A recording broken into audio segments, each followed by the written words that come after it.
ये विचार मन में मत लाओ, हमारे ठाकुर जी सीधे हैं इसलिए हम सीधे बनेंगे। संसार अगर आपके साथ छल कर भी गया, संसार यदि आपके साथ कपट कर भी गया, तो भैया रिवर्ट में ठाकुर जी उसके साथ क्या करेंगे वो आप सोच भी नहीं पाओगे। इसलिए सीधे ही रहो। मैं फिर कह रहा हूं, बहुत सीधे रहो, सरल रहो, सहज रहो, निष्कपट हो जाओ, ब्रजवासियों की तरह हो जाओ। अरे मधुमंगल बन जाओ, श्रीदामा बन जाओ, तन सुखा मन सुखा बन जाओ, ललिता बन जाओ, विशाखा बन जाओ। हमारी प्रिया जी कैसी हैं? अति सीधी। ध्रुवदास जी महाराज कहते हैं, सहज स्वभाव पढ़ो नवल किशोरी जो को, मृदुता दयालुता कृपालुता की राशि है। न कहूँ न रिस कभी भूले हूँ न होत सखी, रहत प्रसन्न सदा ही मुख हासी है। ऐसी सुकुमारी प्यारी लालजू के प्राण प्यारी, ऐसी सुकुमारी प्यारी लालजू की प्राण प्यारी। ठाकुर जी की प्राण प्यारी हैं किशोरी जी। क्या उपमाएं हैं किशोरी जी की? सहज स्वभाव पहला। नवल किशोरी, नवल किसको कहते हैं? जो सदा युवा ही कुमारी की ही रहती हैं, उससे बड़ी नहीं होती, उनको नवल किशोरी। हमारी किशोरी जी बड़ी ज्यादा मतलब युवावस्था नहीं आती, वो नवल ही रहती हैं। नवल किशोरी, नवल किशोर, दोनों नवल ही रहते हैं। द्वारिका का प्रसंग आता है, भगवान का परपौत्र 25 वर्ष का, भगवान का पुत्र 50 वर्ष का, और स्वयं दादाजी 16 वर्ष के। ठाकुर जी जब अपने पूरे परिवार के साथ आते हैं तो पुत्रों के परपुत्रों के सफेद बाल हैं, और ठाकुर जी छोटे से, रेशे भी नहीं आए हैं, ये छोटे छोटे बाल आ जाते हैं मुख पे, ये भी नहीं निकले हैं ठाकुर जी के। ऐसे हैं ठाकुर जी। द्वारिका में ठाकुर जी सदा नवल ही रहते हैं। तो हमारी किशोरी जी इतनी भोली हैं। एक बार सब सखीन ने ठाकुर जी किशोरी जी को बैठा लियो, और सब सखियां किशोरी जी को समझा रही हैं कि हे श्यामाजू, बहुत सुंदर लीला है, ध्यान से सुनियो, आपने एक चतुराई लाओ अपने अंदर। किशोरी जी बोली, काय को? बोले ये लाला बहुत छलिया है, बहुत कपटी है, बहुत चतुर है, और ये आपसों ऐसे ही खेल के चलो जाए, आपसों ऐसी लीला करके चलो जाए, कभी आपको ऐसे ही आनंद लेके चलो जाए। आप इतनी भोली भारी हैं, विचार ना करें। एक बार कहा भयो, किशोरी जी को ठाकुर जी लेकर के गए। सब लोग इधर देखो, ध्यान से सुनो और सुनिए। अगर एकाध को झोंके आ जाते हैं ना, तो आपको तो पता चल जाती बगल वाला झोंका ले रहा है, कोहनी मारा करो जोर से, आपको उसका फल मिलेगा कि भाई स्वयं तो सुन ही रहे थे, उसको भी सुनवा रहे थे। बोले घर में जाके सोइयो यार, कथा चल रही है, सुन ले। एक बार ठाकुर जी किशोरी जी से बोले, हे किशोरी जी, हमारे नंदगाम के बगीचा में खूब सुंदर आम लगे हैं, आप आओ। तो किशोरी जी ने सब सखीन से कही कि भैया नंद के लाला ने निमंत्रण भेजो है कि हमारे बगीचा में आम लगे हैं, वो आम खावे आ जाओ।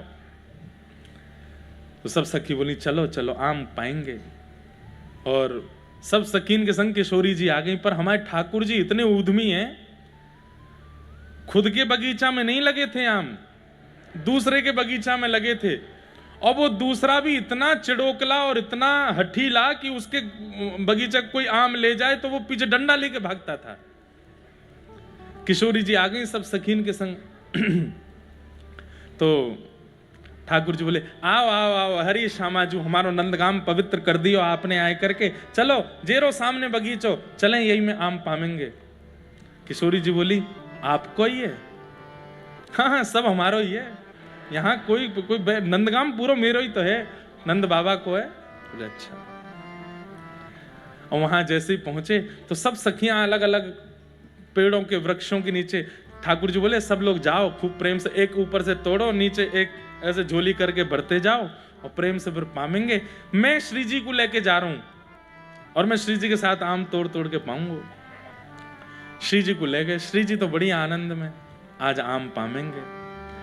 वृक्ष के पास पहुंच करके लाल जी बोले, श्री जी एक कमी है। बोले कहा, मुंह पे वृक्ष पर चढ़नो ना आवे, आप चढ़ जाओ। मैं नीचे पीताम्बरी करके खड़ा हूं, ऊपर से आम गिरती नहीं हूं, मैं लपक लूंगा।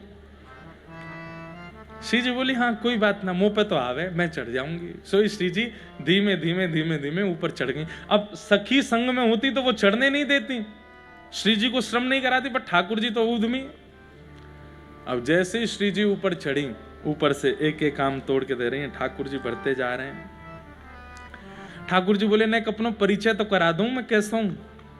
तो आम सब समेट के, श्री जी अब मेरी पीताम्बरी फट जाएगी, इतने आम है गए, आप यहीं नहीं हो, मैं अभी आ रहा हूं, मैं इन्हें धर के आऊं कहीं। श्री जी बोले ठीक है। दौड़ के बाहर गए, मधुमंगल तक स्वापी खोल, स्वापी में धर के बोले लेके भाग जाए ना। वो तू कहा कर गोल, मैं अभी आऊं। तो जो माली था बगीचा का, उसके पास ठाकुर जी गए। बोले कैसा माली है, तेरे रहते हुए देख चोरी चल रही है, सबरी चढ़ी हुई है पेड़न पे। माली बोलो कहां है? बोले देख बरसाने ते आई है चोरी करवे। और बताए कि ठाकुर जी तो भाज गए वहां। अब वो माली आयो डंडा लेके, शर्म नहीं आवे, बड़े गोप की छोरी है करके चोरी कर रही है आम की। अरे हम चोरी ना कर रहे, जाको बगीचा है, वाने निमंत्रण दियो हमें। बोले कौन को बगीचा है? मेरो बगीचा है ये। बोले अरे नहीं, ये तो कुंवर कन्हई को बगीचा है, नंद बाबा के।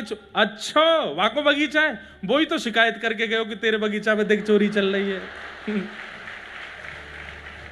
किशोरी जी बेचारी नीचे उतर के आई। ललिता विशाखा तो बड़ी लज्जित है, देख लियो ऐसा तुम्हारो कन्हैया, देख कैसी हमारी नाक कटवाई है आके यहाँ पे। और कथा तो बहुत बड़ी है, उससे पहले ठाकुर जी की नाक कटी थी बरसाने में, तो ठाकुर जी बोले बदला कैसे लाऊं, तो आज ठाकुर जी ने वो कर दियो।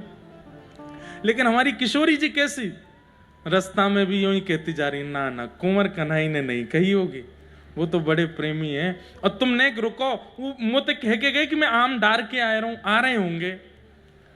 तब ललिता विशाखा जी कहती, कितनी भोली हो आप, कितनी सीधी हो आप, हे श्यामाजू कैसी करुणामयी हो आप। कोई कितनी बड़ी क्रिया करके चलो गो और आप अभी भी वाकई हित को ही विचार कर रही हो। इसीलिए तो वो राधा रानी है, इसीलिए तो वो प्रिया जी हैं।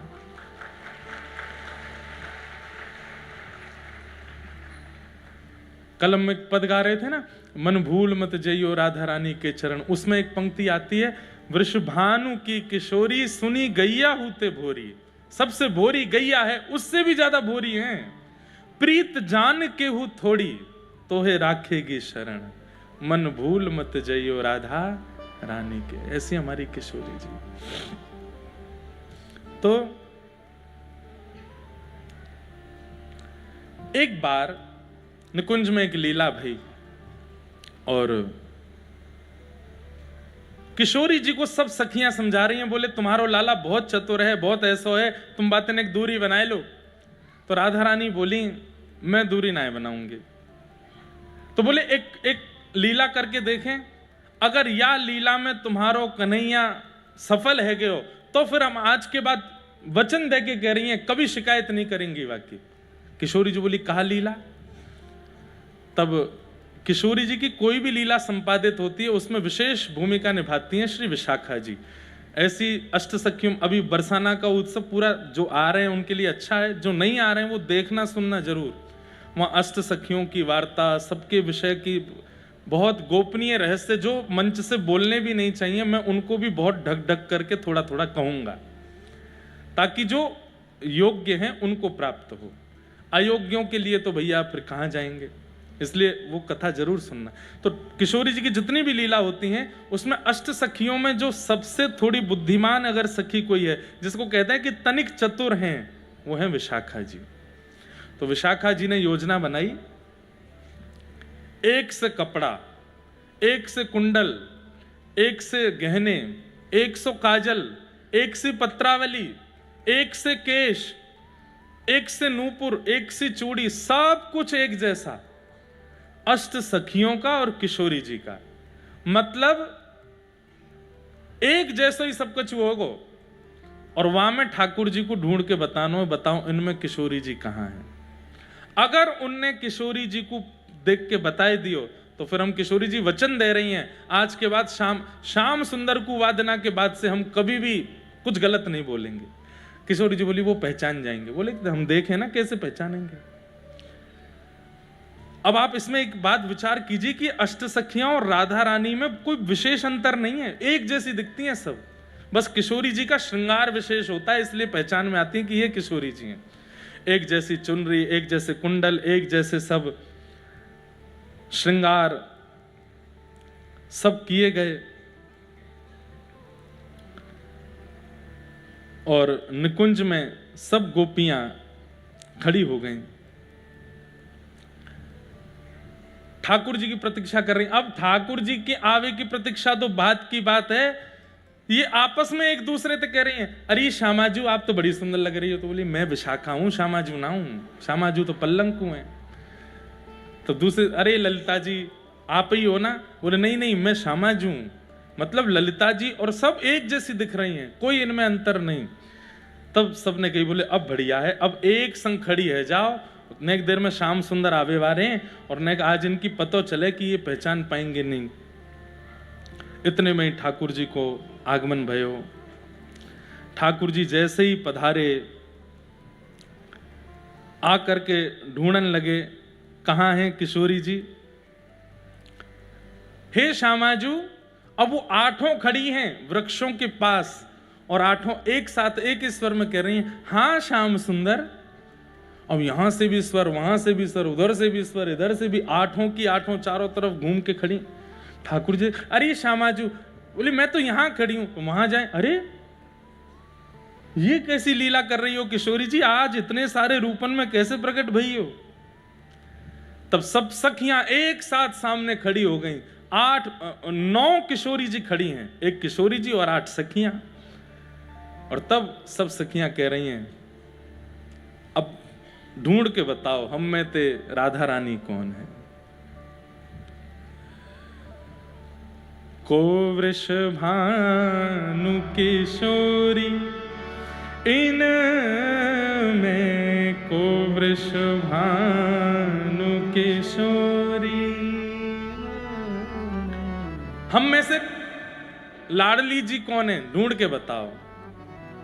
आहा, ठाकुर जी एक एक किशोरी जी के स्वरूप के पास जामे, उन्हें जाकर के देखें, गौरते आंख में देखें, हाथन ने देखें, पामन, सब कुछ एक जैसा, पता ही नहीं चल रही है कौन है किशोरी जी।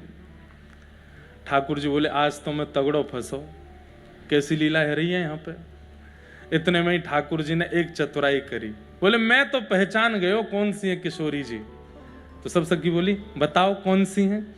सो दूर खड़े है करके ठाकुर जी एक सिंहासन पर बोले, ये रही किशोरी जी। बोले ये रही, कहा है 8-9 खड़ी हैं, एक बताओ कौन सी है। अब बोले यही वाली हैं। बोले कौन सी वाली। बोले बालापन में इन्हीं सिखायो, बालापन में इन्हीं सिखायो, बहुविधि माखन चोरी, बहुविधि माखन चोरी। अरे ये खड़ी तो है सामने, जबकि 9 की 9 खड़ी हैं, ऐसे कह रहे हैं ये खड़ी तो हैं। बोले कौन सी। बोले वही जिनने मुंह को बचपन में चोरी करनो सिखायो, घर घर में जाके माखन कैसे चुरानो, मटकी कैसे फोड़नी है, ग्वाल बालन के ऊपर कैसे चढ़ना है, गैया के सींग कैसे पकड़ने हैं, सबरो ऊधम इन्हीं तो मुंह को सिखायो।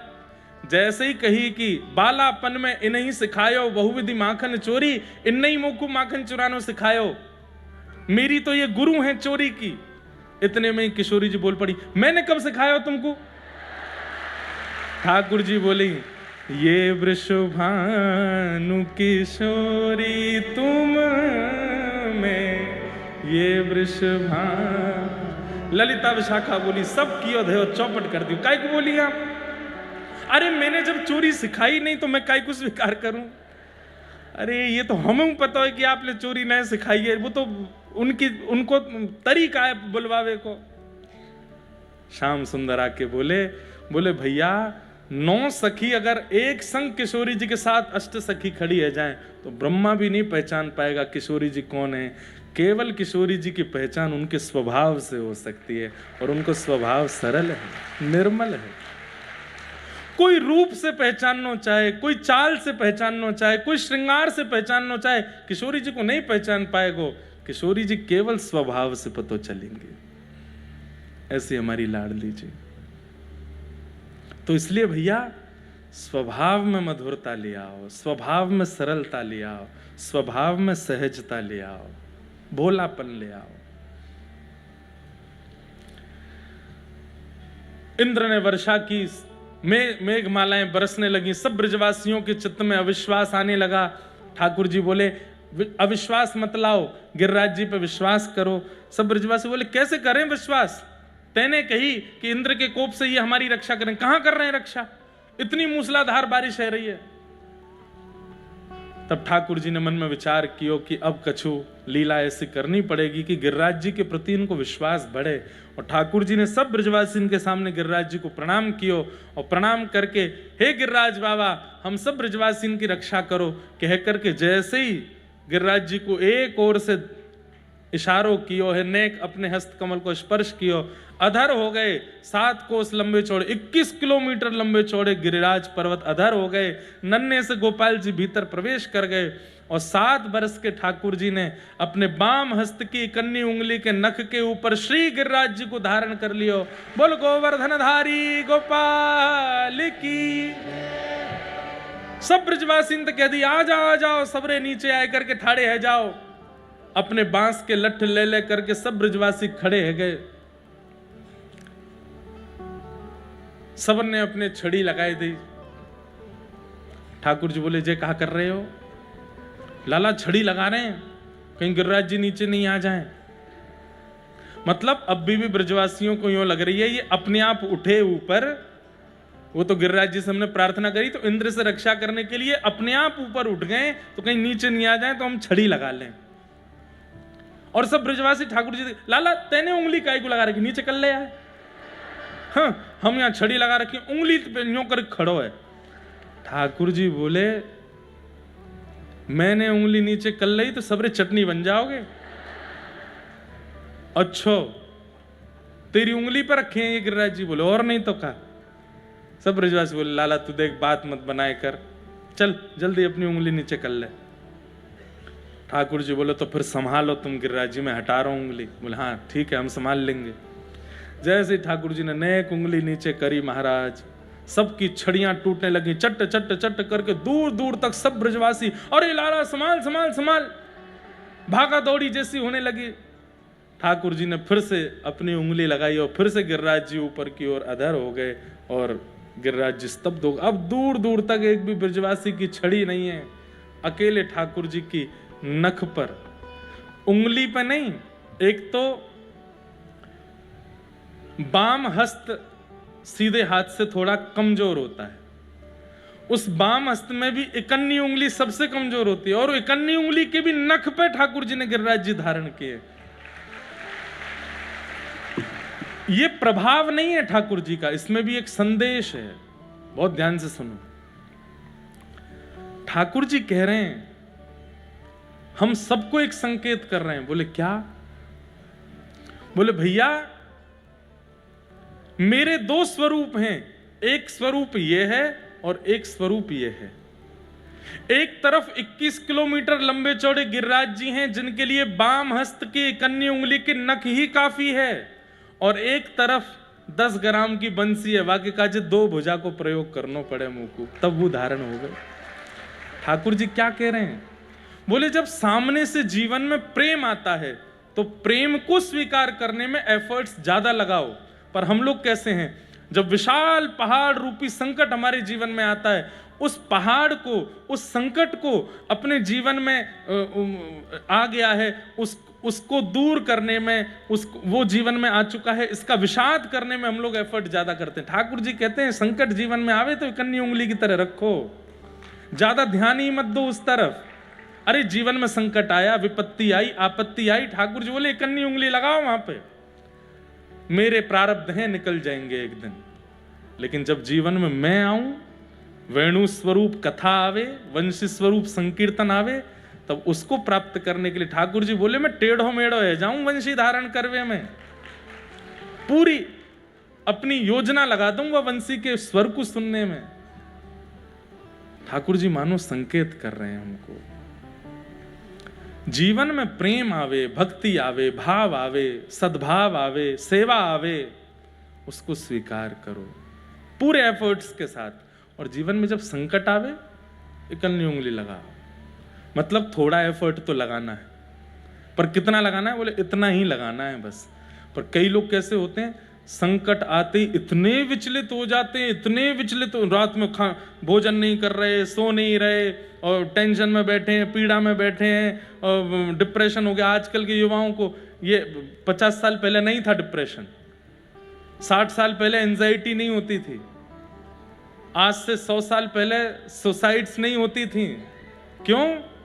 क्योंकि संकटों को जूझना, सहना और उनको बहुत एफर्टलेसली अपने जीवन में स्वीकार करना लोग जानते थे। आज का जमाना अलग है, यहां पर बैकलैशेस होते हैं, दुनिया भर के प्रपंच होते हैं, अनर्गल बातें होती हैं, लोग दुनिया के कुछ भी कहते हैं और सामने वाला उसको सह नहीं पाता, वो उसको ऐसे स्वीकार करता, हो इसने मेरे बारे में क्या कह दिया, इसने मेरे साथ ऐसा क्यों कर दिया, मेरे पैसे क्यों खर्च हो गए, मेरा काम क्यों चला गया, मेरी जॉब क्यों चली गई, मैं फेल क्यों हो गया। नहीं, इतना उस पर विचलित मत होइए। इसलिए युवान दुनिया भर के रोगों के शिकार हो रहे हैं, ऐसे ऐसे रोग जिनकी दवाइयां ही नहीं है। पर ठाकुर जी की बहुत बड़ी कृपा है बंधुओं, मैं प्रशंसा के रूप में नहीं कह रहा हूं। व्यासपीठ आज कितनों के डिप्रेशन रोग को दूर कर रही है, कितनों की एंजाइटी दूर कर रही है। आप आकर के हमारे पास उन लोगों की चर्चाएं, मैं बताऊं आपको कैसे कैसे युवा आते हैं, कैसे कैसे बालक आते हैं, मरणासन स्थिति में थे कि बस अब प्राण त्याग ही देंगे, केवल उंगली घुमाते घुमाते 1 मिनट का कुछ शॉर्ट सुन लिया, कुछ वीडियो सुन ली, कुछ प्रवचन सुन लिया, बदल गया जीवन। अपनी बात नहीं कर रहा हूं मैं, हमारे वृंदावन के पूज्य प्रेमानंद जी महाराज, कितने बालकों का जीवन संवार दिया उन्होंने, कितने बालकों के व्यसन छुड़वा दिए। अरे बड़ी बड़ी व्यसन छुड़वाने वाली कंपनियां फेल हो गई, बड़े बड़े व्यसन छुड़वाने वाली दवाइयां फेल हो गई, लेकिन सुनिए बात, कुछ तो लोग कहेंगे, लोगों ने उनको भी नहीं छोड़ा, कटघरे में उनको भी खड़ा किया। आप ऐसा कैसे करते हैं, आप ये कैसे बोल सकते हैं, आपने ये क्यों कर दिया, आपने ये बहुत गलत है।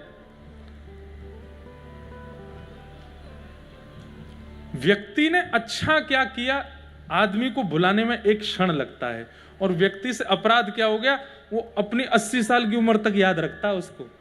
80 साल की आयु में किसी ने कहा, अरे तुम उनको जानते हो, तुम्हारी गली में वो गुप्ता जी, हाँ, अरे भैया वो उनका बेटा तो विदेश में हो गया, उसने इतनी, ठीक है हमसे पूछो उनकी बात, तो क्या किया था उन्होंने 30 साल पहले, हमको बताए, हम बताएं।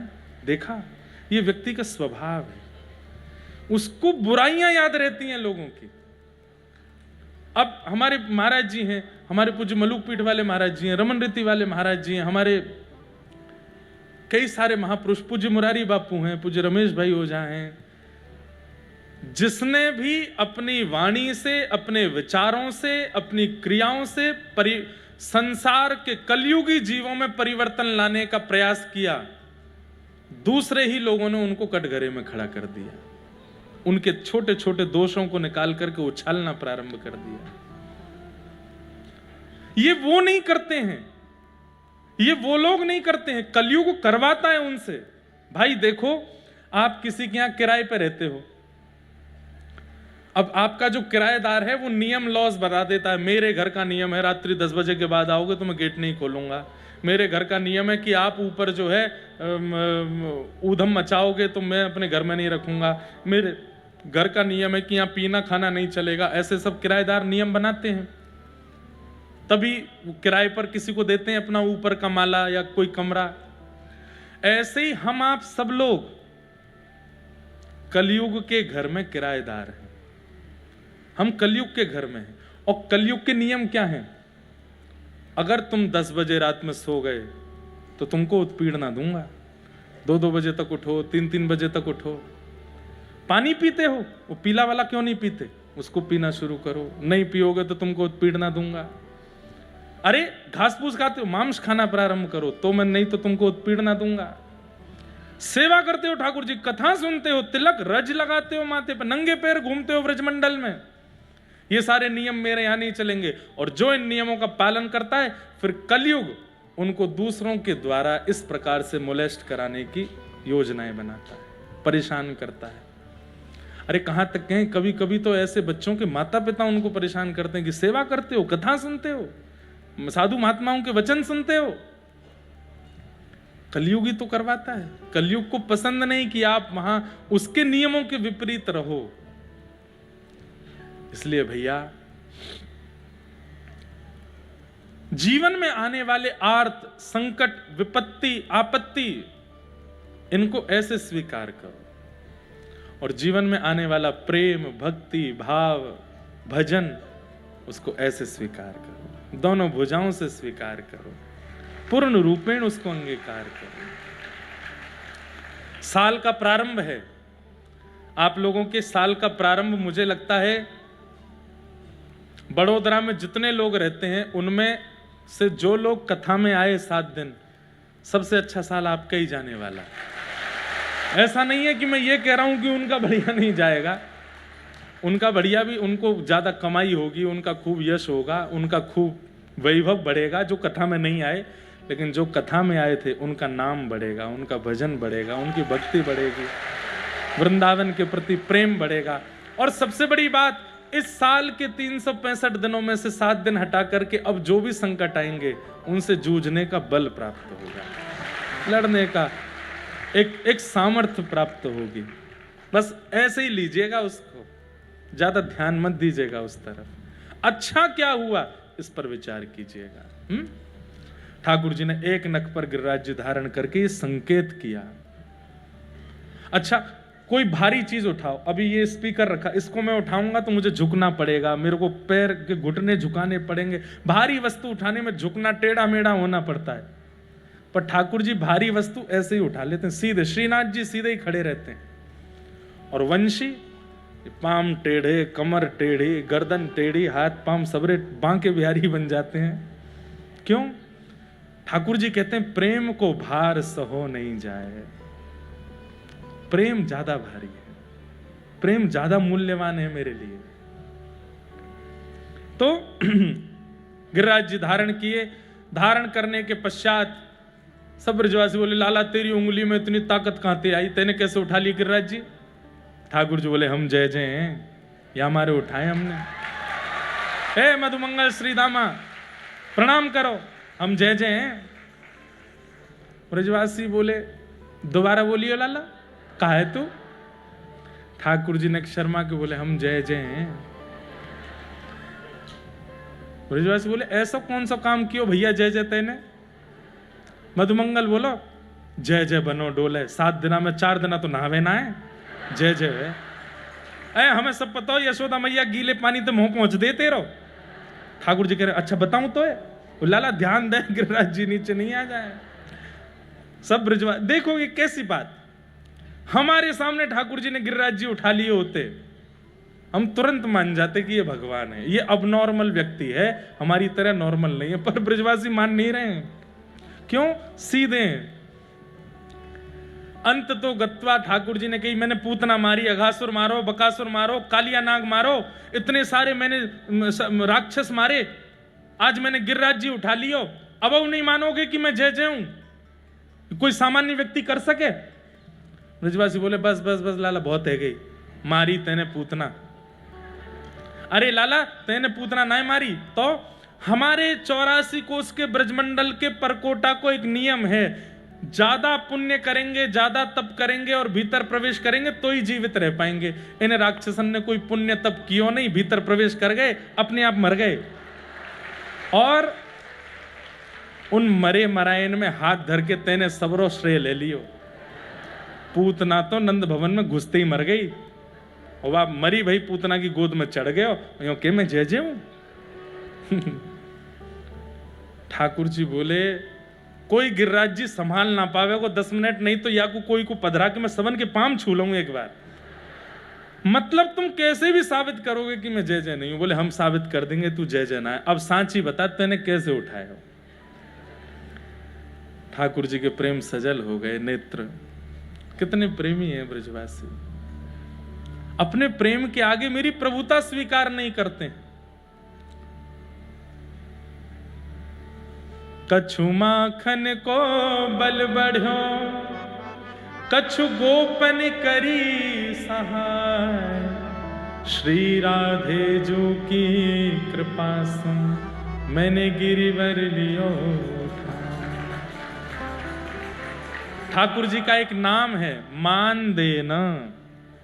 दूसरों को मान देते हैं, दूसरों को श्रेय देते हैं। अंग्रेजी में कहूं तो दूसरों को क्रेडिट देते हैं।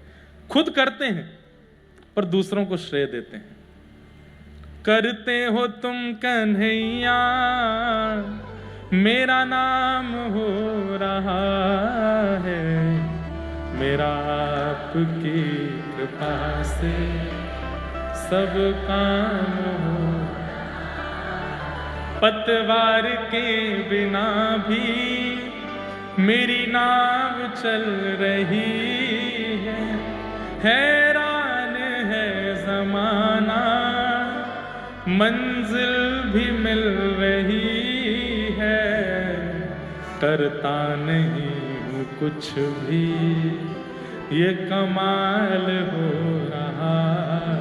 क्यों करते हो तुम कन्हैया, मेरा नाम हो रहा है, मेरा आपकी कृपा से सबका। अच्छा, जब हम ये बात गाते हैं ना, मुझे ऐसा लगता है ये वाला पद जब हम गाते हैं तो ठाकुर जी हंसते तो हैं हम पे। बात बना रहा है, बैठे बैठे सब कह रहा है कि सब मैंने किया, तो मैंने ही है, पर देखो कितनी बड़ी बड़ी बातें कर रहा है। अभी अगर इससे किसी ने जाकर, मैं ही जाकर के कह दूं अच्छा भैया सब मैंने किया, तो ला चल घर की चाबी दे दे मुझे, तू निकल बाहर, ये घर मैंने बनवाया हो, गाड़ी मैंने दिलवाई, सब कुछ मैंने करवाया हो। ठाकुर जी आप तो वैकुंठवासी हो, आपको क्या आवश्यकता, मेरे छोटे से घर में क्या करोगे आप। वहीं रहो। हमारा क्रेडिट कोई ले ना जाए, मैंने ये किया, इस बात को कोई नकार ना दे, इसकी भी चिंता लोगों को लगी रहती है। ये मैंने किया, प्रसिद्धि हो गई कथा की, ओ बहुत बढ़िया कथा हुई महाराज जी हुई। बहुत जगह ऐसा कथाओं में होता, फिर उसके बाद कई बार उन लोगों में आपसी द्वंद्व हो जाता है। मैंने ये किया था, मैंने ऐसे करवाया था, फिर एक बोले अरे सब बातों की बात छोड़ो, व्यास जी मैंने बताए थे, इनको बुलाओ। मैंने नहीं बताए तो कैसे काम चलता। ठाकुर जी ऐसे नहीं है। ठाकुर जी सब कुछ करने के बाद आप ही को श्रेय दे देते हैं। अरे तैने ही किया यार, मैंने थोड़ी कछु किया है। सब ब्रजवासियों को श्रेय दिया। अरे ग्वालन ने मुझ पर कृपा करी, गैया गोपीन ने मुझ को मक्खन खवायो, श्री किशोरी जी की कृपा से मैंने गिरिराज जी उठाए। ऐसे हमारे ठाकुर जी 7 दिन तक गिरिराज जी धारण किए। 7 दिन बाद इंद्र के मान का मर्दन हुआ। इंद्र ने आकर के भगवान की स्तुति गाई। पिता गुरुस्त्वं जगतामधीशो, दुरत्यय काल उपात्त दंड, हिताय स्वेच्छा तनुभी समीह से, मानम विधुन्वन जगदीश मानिना। आप मेरे पिता हैं, आप मेरे गुरु हैं, मैंने अपराध किया है नाथ, कृपा करके मुझे दंड दीजिए।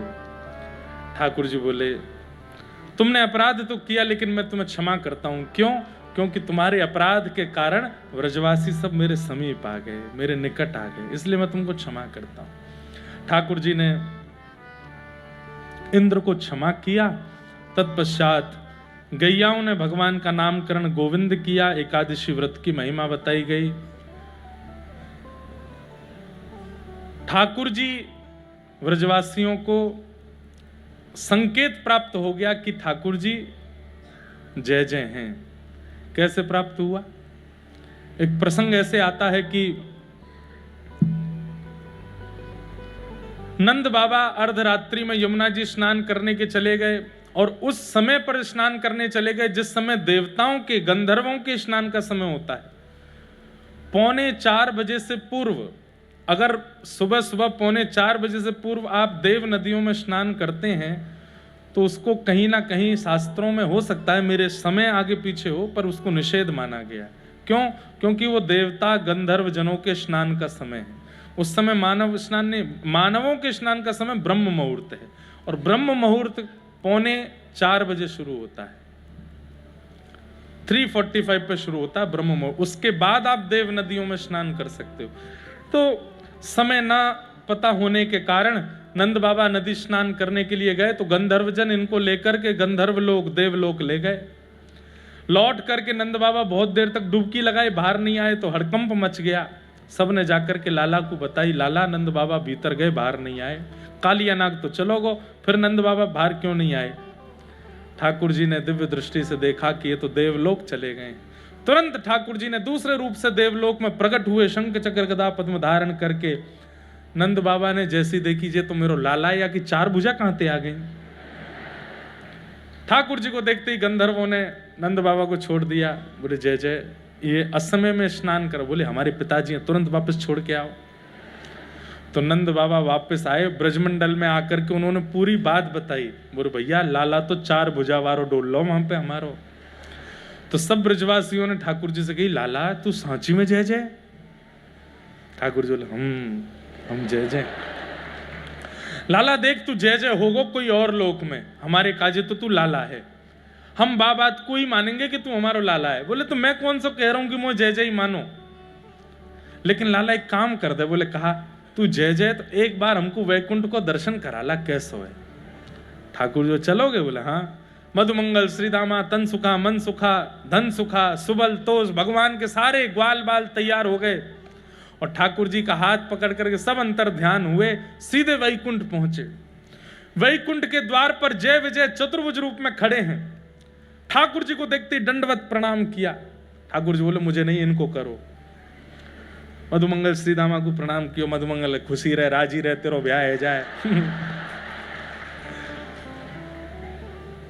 सबको आशीर्वाद, लाला ये सबन की 4 भुजाएं यहाँ पे? बोले हाँ।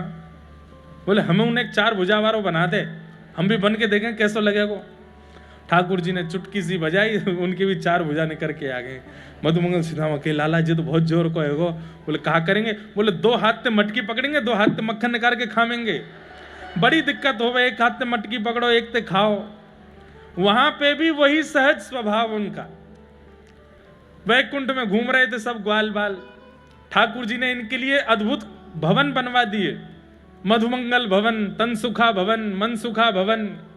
और वहां पे सब सहचरियां गंधर्वजन इनकी सेवा में लगे। जो खाने का मन वो खावे, जो पीने का मन वो पीवे। ऐसी पवन सुगंध बह रही है, नदी बह रही है, तालाब, इतना सुंदर है वैकुंठ। 2-4 घंटे बाद सबरे आए ठाकुर जी के पास, लाला देख लियो हमने वैकुंठ, घूम लिए। ठाकुर जी बोले बहुत बढ़िया, अब तुम सबरे यहीं रहो, मैं जा रहा हूं वापस। सबरे चरणन में गिर गए। बोले लाला जो वैकुंठ बहुत सुंदर है, पर हमारे व्रजते बढ़िया ना है। लाला हमारी प्रार्थना स्वीकार कर ले। बोले कहा, ये 2 भुजान ने ले ले, ये बड़े बड़े भवन ने निकाल दे, जो चाहिए हम तो मांग ले, लेकिन हमें वापस वृंदावन भेज दे भैया, हम माए छोड़ के कहीं ना जा सके। तब ठाकुर जी ने 33 कोटि देवताओं से कहा, ये हैं ब्रजवासी जो वैकुंठ का भी त्याग कर सकते हैं वृंदावन के आगे। इनकी उपमा और इनकी पहुंच तुम कैसे प्राप्त करोगे? ये ब्रजवासी अति अद्भुत है, जो वैकुंठ का सुख भी ऐसे त्याग देते हैं वृंदावन के आगे। वृंदावन में मिल क्या रहा है उन्हें? इतना विशेष कुछ भी नहीं, केवल और केवल ठाकुर जी की नुकुंज गलियां हैं, ठाकुर जी की मधुर लीला है, ठाकुर जी के मधुर दर्शन हैं, खावे पीवे के लिए दही माखन मिश्री और दूध है। बस यही में सुखी है ब्रजवासी, आते ज्यादा इन्हें कुछ चाहिए नहीं। जय हो। इसलिए हमारे रसिक जन गाते हैं, मुझे दुनिया से नहीं कोई काम, मुझे दुनिया से नहीं कोई काम, मैं तो रटूं